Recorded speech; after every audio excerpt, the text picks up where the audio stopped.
Pharisees tried to catch Jesus in having him answer publicly about marriage and divorce.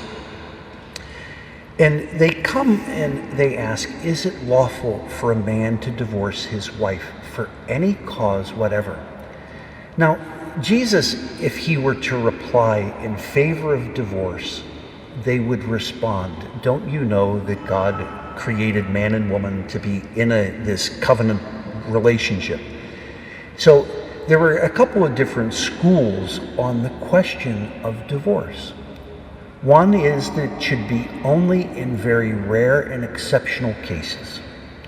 Another group thought that it could be as easy, if your spouse burns the toast or if they do something to upset you, then you can divorce. It's almost no cause.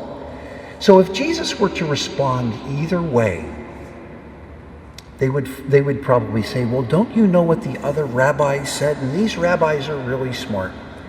And Jesus, when he responds, he doesn't call for the authority of another teacher. Jesus knows the mind and the heart of God, the purpose for this creation. As we listen to Jesus, he's not one rabbi among many, one wonderful teacher, although expert. He is speaking the very voice of God.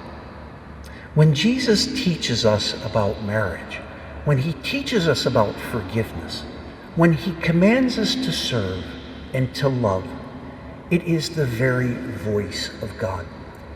The Pharisees come with this little thing to try to trip him up, and they would look to how other people have interpreted the mind and the heart of God.